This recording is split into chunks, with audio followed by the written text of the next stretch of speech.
So, let me share my screen. So, can everybody see the screen or not?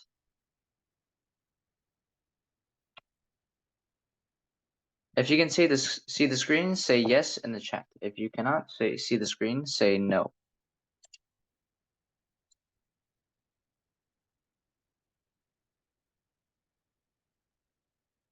Yes, okay. Very good. So, let's start. Laggy? Okay. Well, tell me if there is any problem if it continues to be laggy. Anyways, today is going to be our introduction on matrices, lesson 8.1, and this is going to be the last unit of Algebra 2, so Advanced Algebra. And then after Algebra 2, I'm probably going to circle back to teach Basic Algebra again.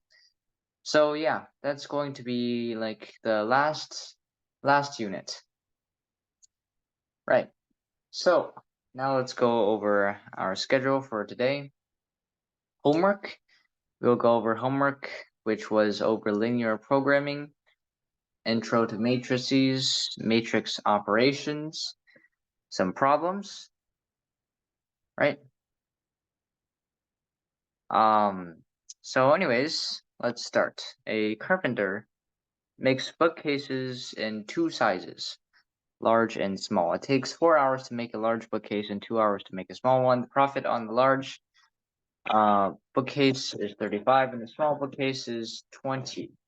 The carpenter can spend only 32 hours per week making bookcases and must make at least 2 of the large and at least small 4 of the small each week. How many small and large bookcases should the carpenter make to maximize his profit? And what is his profit? All right, so we're just going to do this.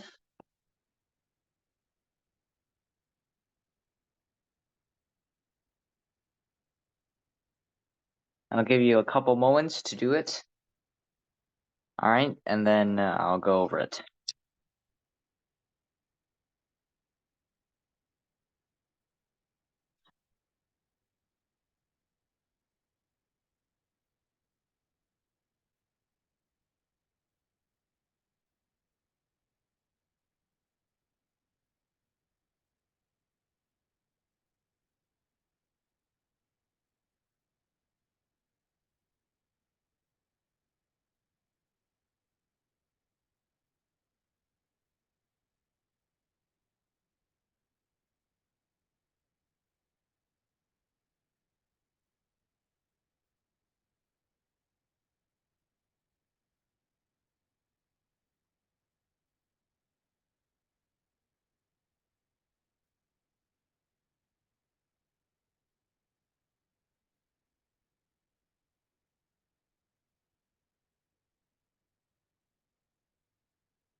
All right, so let's go over this. Hopefully you've taken the time to do this problem. So let's go over all the constraints, basically the inequalities, how you would do this problem, and how you can maximize the profit. So let's make a graph first. Okay. Now let's look at all the inequalities that we have here. So it says that we have bookcases, right? If we have bookcases, carpenter makes bookcases large and small. It takes 4 hours to make a large bookcase. So let's say x is equal to the number of large bookcases. So we have 4x and then plus 2y, where y is the number of small bookcases. And the carpenter can only spend 32 hours per week making bookcases, so this number has to be less than or equal to 32. Must make at least 2 of the large, so x has to be greater than or equal to 2, and y has to be greater than or equal to 4. And our function f of x and y is going to be $35 for each large bookcase, which is 35x, plus 20y. That's the function that we want to maximize. So now let's look at this. To solve this problem, we need to graph the inequalities. So let's do that. So let me just scale the graph real quick here. All right, so that's how you do it. Now we need to graph these. To graph these, of course, we can't really graph these inequalities. We need to turn them into equations first.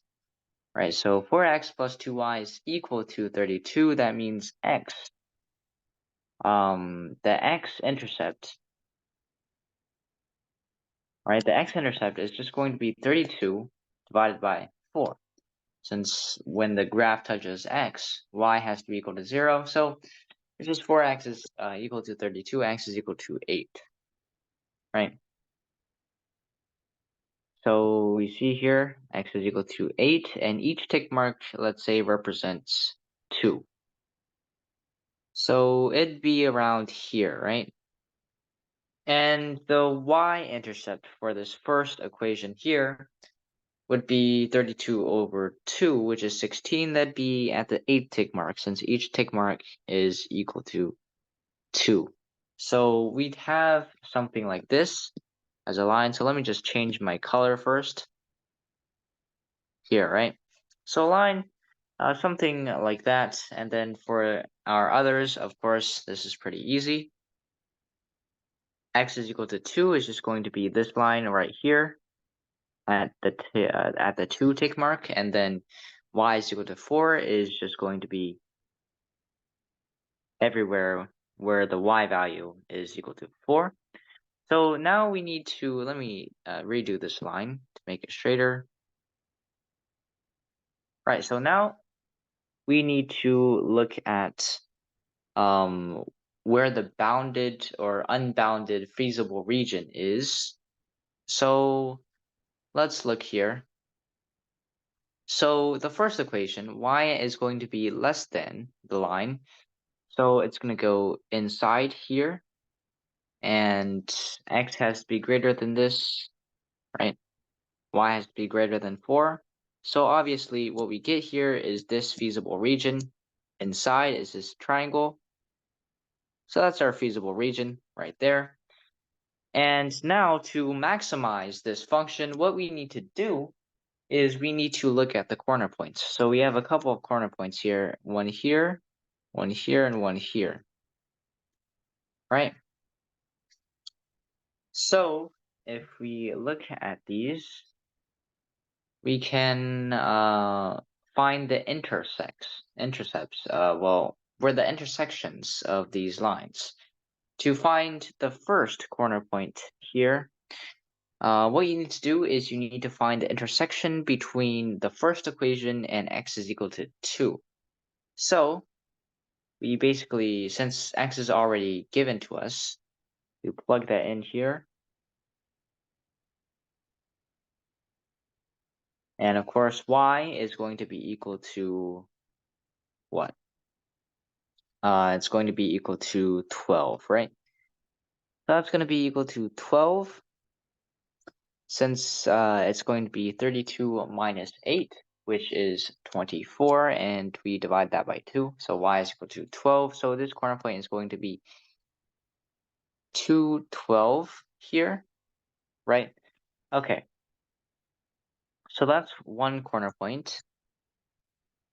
And let's do the same for the others. Well, the others, it's easy to find the intersection because everything is given to us. So this one is going to be the intersection between the last two equations, which of course is just going to be 2, 4.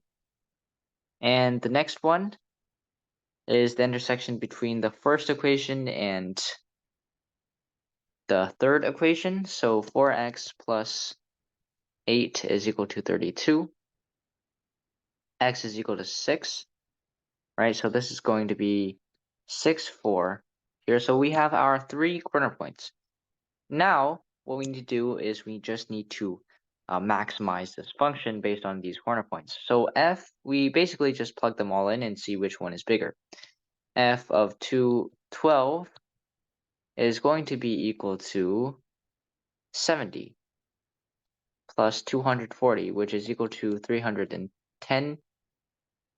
F of 24 is equal to 70 plus 80, which is equal to 150.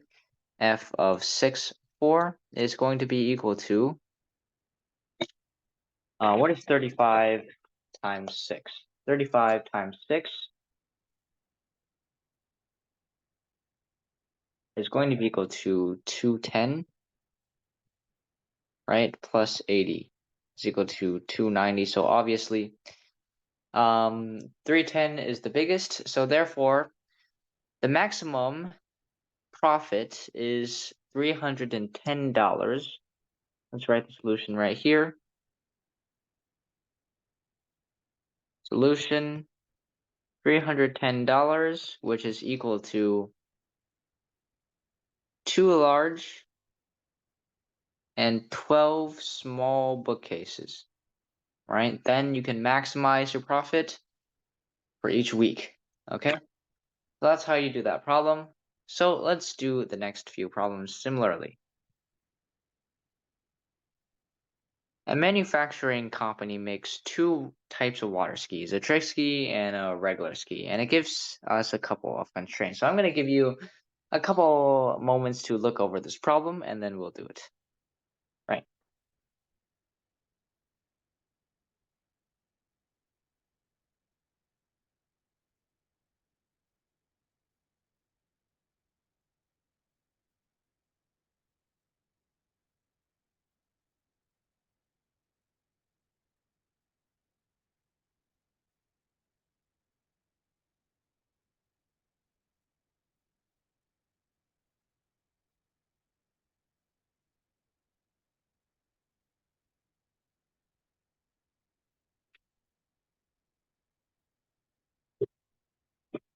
All right, so let's do this one.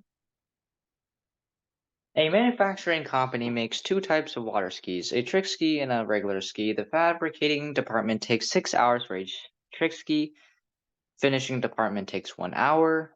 Fabricating department takes 4 hours for each regular ski. Finishing department takes 1 hour. So maximum hours per day for fabricating is 108 and maximum hours per day for finishing is 24. Profit of a trick ski is 40 and the profit of regular ski is 30. So we need to maximize profit again. Of course, you want more money rather than being broke. So let's do this. Let's look at our constraints first, or our inequalities that we have. So let's say x is equal to the number of trick skis. If x is equal to the number of trick skis, and the fabricating department takes 6 hours for each trick ski, let's just say 6x, right? And then let's say y is equal to the number of regular skis.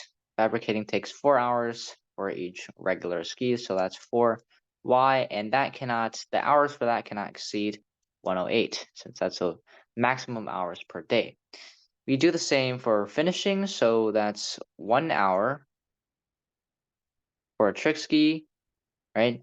And then it takes 1 hour for a regular ski as well. So that's less than or equal to 24, the maximum hours per day. And of course, x and y have to be greater than or equal to 0.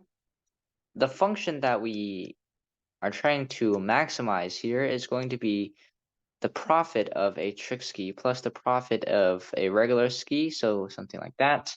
And now let's do our graph. Right.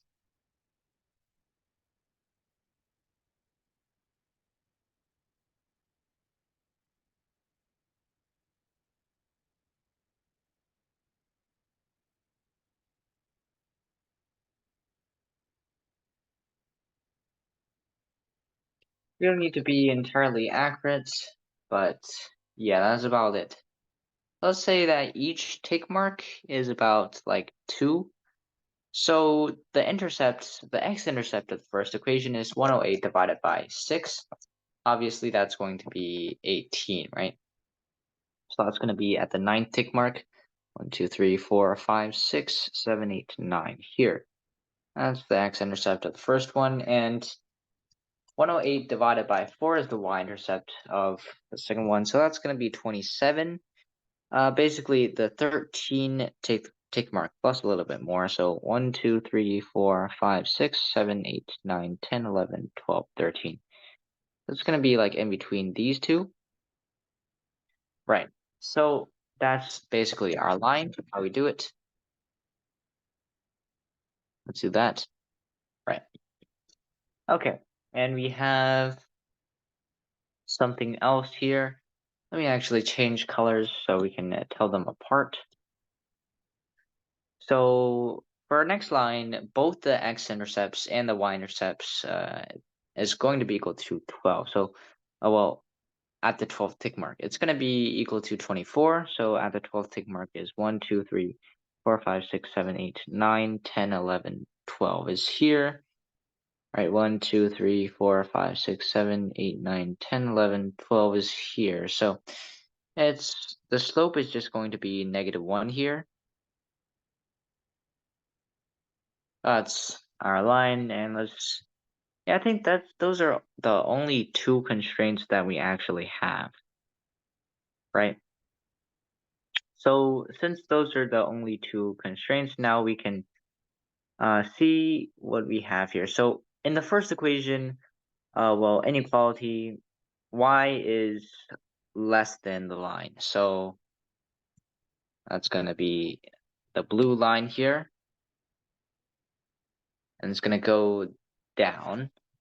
And then in the second line, second inequality, y is also less than the line here. So basically our feasible region here is bounded like this. It's going to be inside here, right? And now we can easily find our corner points. There's one here and these. Basically just intercepts. Well, we obviously know that this one is 0, 24, and we obviously know that this one is 18, 0, right? So we have 0, 24, and 18, 0. Now we have to find the intersection of those two lines here to find this one. So we actually need to solve this. So 6x plus 4y is equal to 108, and then x plus y is equal to 24.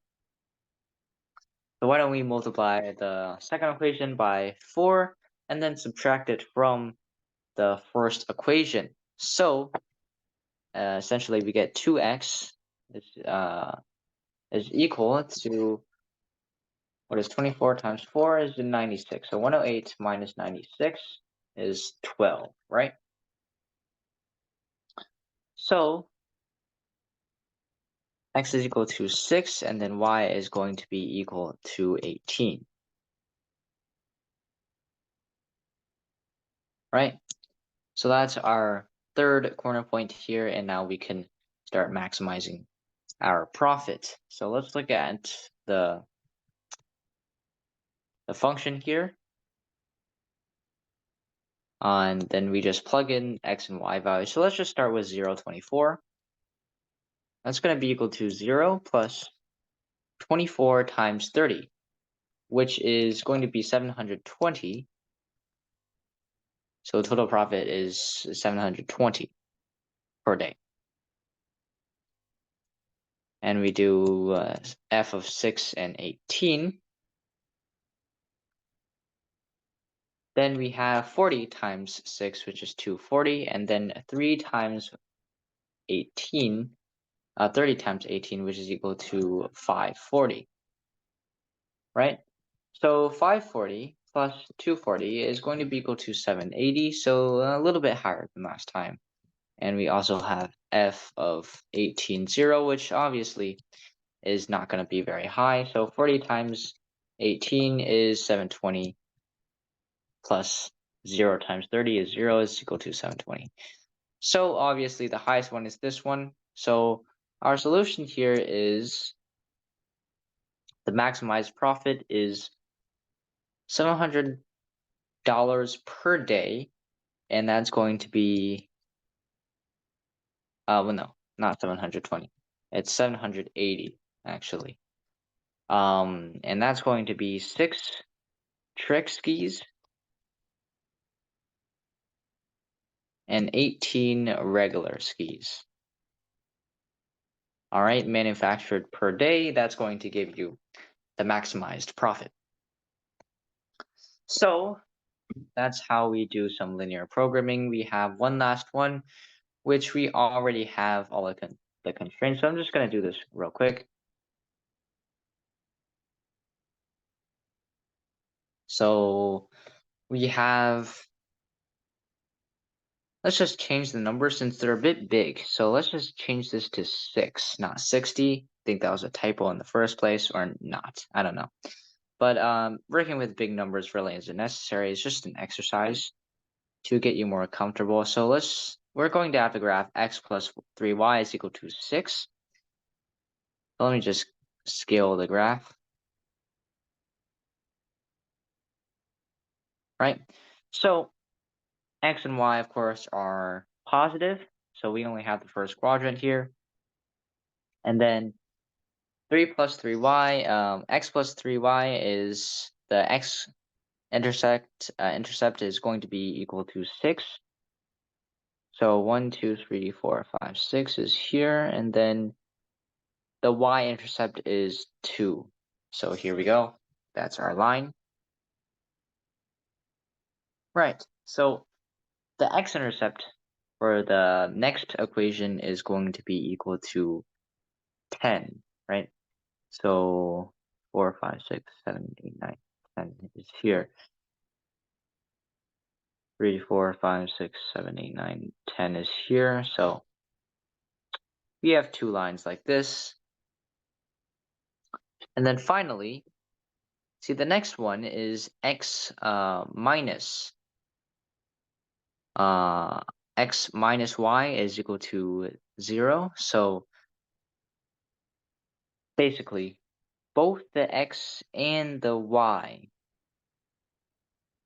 are, well, both the x and the y coordinates are equal to 0. So basically, this is a line like this, right? It's just going to be, if you move y to the other side, it's just y is equal to x. Right, so we get the inequality y is greater than or equal to x, meaning that y is going to be greater than this line right here. Right, so let's see where this goes. So in the first equation, which was this one, y is less than the line.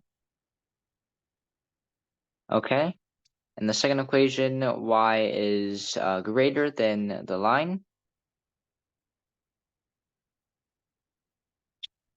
So, okay. I think I see a problem here. So, y is greater than the line. We have to go here, and then it's less than the line is going to be here. So that doesn't make sense, right? That doesn't make sense because we can't have a feasible region like that. It's probably because I changed this number from 6 to 60. So it doesn't really make sense now, which is not good. Yeah. So I don't think this is going to work out. So let's just not do this one then. I'm sure you already know how to do it, but yeah, you can always try this one on your own. I just didn't want to do this one because 60 is too big a number and I'm gonna have to draw a bunch of tick marks to do that. So we're good. But yeah, that's about all for linear programming. It's basically just solving the system of inequalities, except you're maximizing or minimizing something. So now let's do our introduction to matrices. And this is a whole nother unit, but it is it's connected, very connected to systems of equations. And later on, we're going to use these matrices to solve systems of equations. You're going to find that it's going to be actually very convenient to solve systems, especially larger systems. Like two equation system, that's very easy. You can just do it by hand without matrices. Just use elimination, use substitution. You can do it um, less than a minute. It's very nice. But if you have, like, for example, a system with 4 equations, that's going to take a very long time for you to do it by hand, well, without matrices. So I'm going to teach you how to use matrices to solve systems faster. But first, before we even try to solve systems with matrices, we need to learn about the basics. So what are matrices?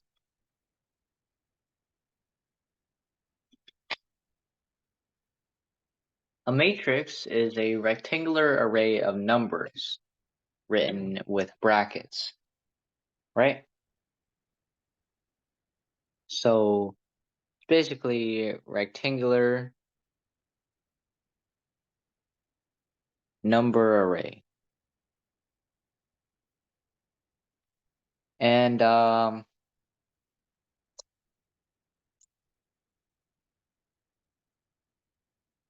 the size slash the shape of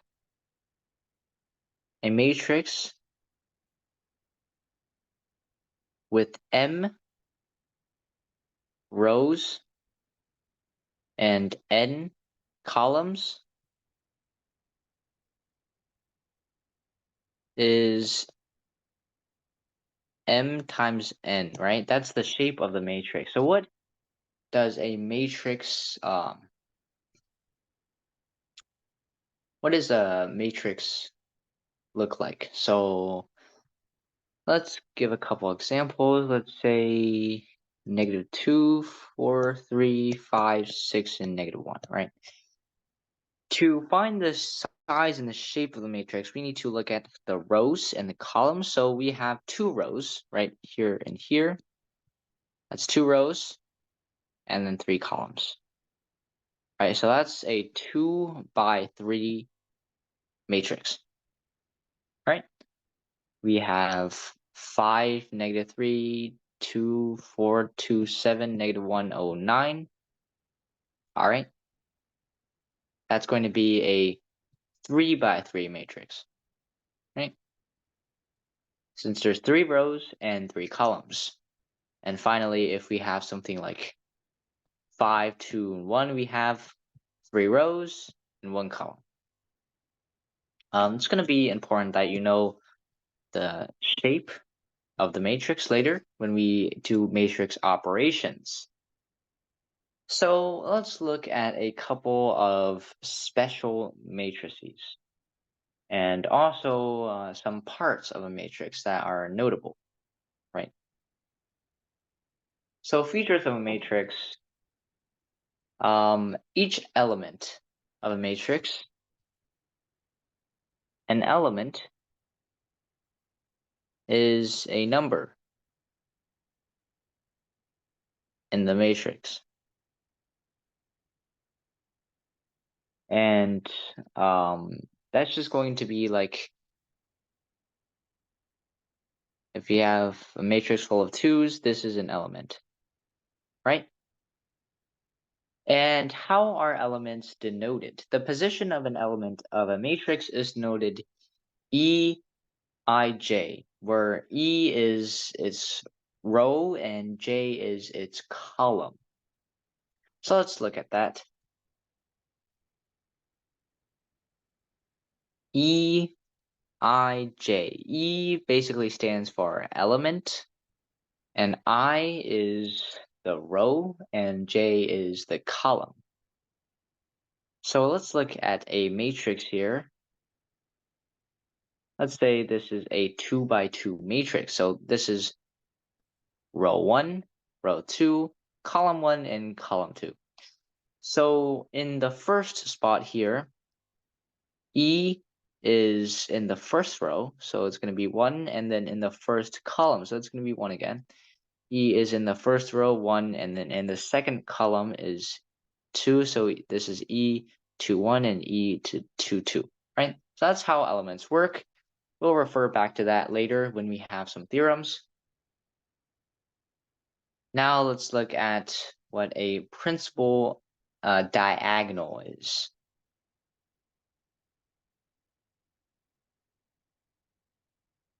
So let's see. Let's go back to blue. A principal diagonal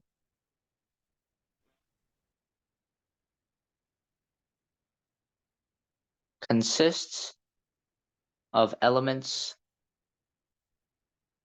EII,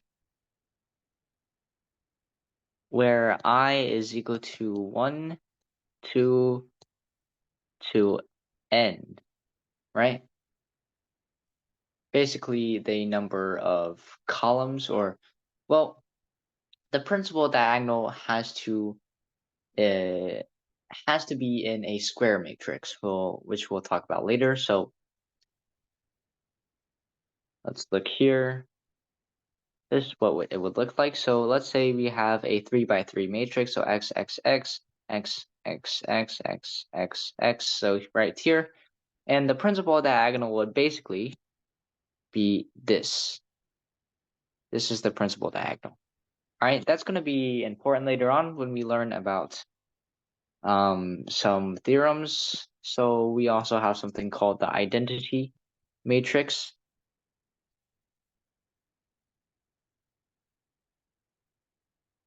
All right. Basically, this is a matrix with ones along its principal diagonal and zeros elsewhere. So it would look like this. There's all ones on the principal diagonal and zeros elsewhere. And let's look at something. So, types of matrices. A square matrix is obviously where the rows and the columns are the same, so n by n. Column matrix with only one column. Row matrix is matrix with only one row. It's quite self-explanatory. So now let's move on to some matrix operations. So we'll start with addition and subtraction. One thing to note here is that matrices can only be added or subtracted if they are the same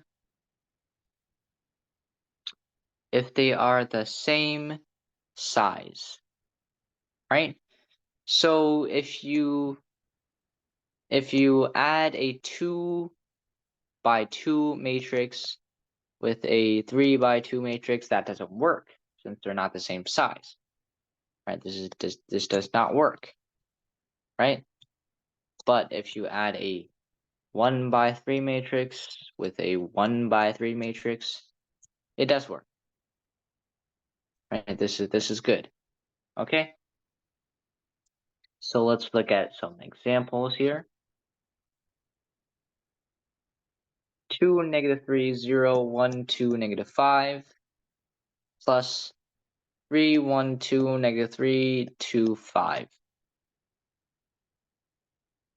Basically, to add these, it's very simple. You just add each corresponding element of the two matrices, right? So you're going to have, in the new matrix, you're going to have 2 plus 3. You're going to have -1 plus -3 plus 1, and you're going to have 0 plus 12. You're going to have 1 minus 3, 2 plus 2, and then -5 plus 5. And that's, of course, going to be equal to 5, -2, 2. Okay, this is not 12. It's just 2. -2, 4, and 0. All right, so that's matrix addition, right? It's very easy. Now, let's see. You might want to move on to, let's just do one more example, right? Let's just do, maybe I can show you this one that doesn't work.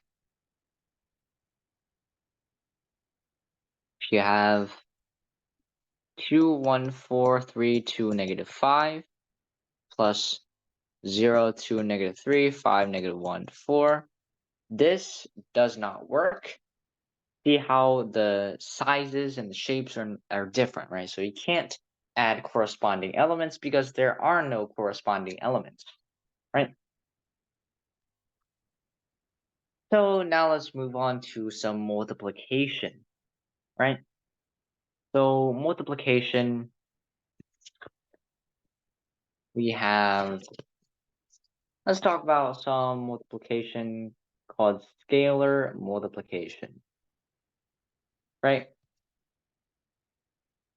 So scalar multiplication is basically multiplying a constant. Scalar basically means constant. So let's say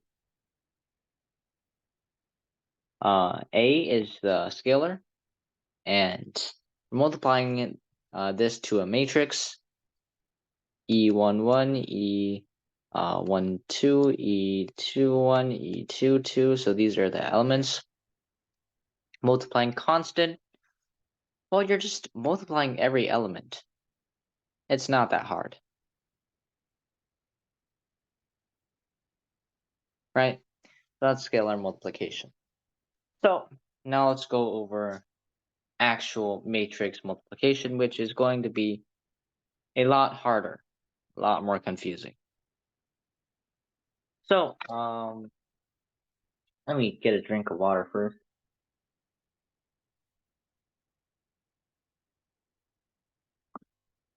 All right, so let's begin. Matrix multiplication is you multiply two matrices together, right? It's not multiplying a constant anymore, it's multiplying two matrices. So how'd you do that? So matrix multiplication only works when the shapes of the matrices that you're multiplying, right, looks like this. So the number of columns for the first matrix is equal to the number of rows for the second matrix. So then you're gonna have this, right? That makes sense. Okay. So if this condition is met, then the resulting matrix is just going to be m by n. All right, the number of rows in the first matrix and the number of columns in the second matrix. All right, it's all good. But for example, you can multiply 2 by 3 times 3 by 1, since these are the same, but you cannot multiply 3 times 2 times 1 times 3, 1 by 3. These matrices cannot be multiplied together because these are obviously different, right? So now let's continue. How do we actually multiply this? Well, it's quite complicated. So let's just start with like a 2 by 2. So let's just say 1, 2, 3, 4 times 5, 6, 7, 8. Okay, so we gotta multiply these. So how do we actually do that? Well, to multiply them, you need to look at the columns for the first one, and you have to multiply them to the rows of the second one. So the resulting matrix, obviously, since this is 2 by 2 times 2 by 2, the resulting matrix is still going to be a 2 by 2, but you have to multiply. You have to multiply the columns, right? The first row of the first matrix with the first column of the second matrix. That's going to be 1 times 5, all right, times 2 times, 1 times 5 plus 2 times 7. You see how this corresponds with 5 and this corresponds with 7? Right, you're going to have to multiply those and then add them to get one element. Then you're going to repeat this for every single other element. It's quite tedious, actually. And then you're going to have to multiply this first row with the second column, right? It's going to be 1 times 6 plus 2 times 8. Right, now for the second row here, you're going to have to take this row and with the first column again. So it's going to be 3 times 5 plus 4 times 7. And then we continue is 3 times 6 plus 4 times 8. So everything corresponds. First element is 5 plus 14 is 19.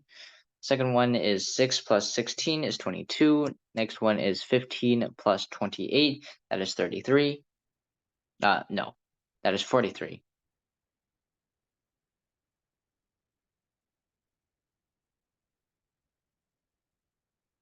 Right? So, and then we have what? 18 plus 32, which is 50. Okay, so that's the resulting matrix. Right, so, yeah, that's basically it for matrix operations, all right? And today is going to be a pretty short class because not many people came, so I didn't expect much people to show up. It's almost Thanksgiving break, so people probably went on vacation or something.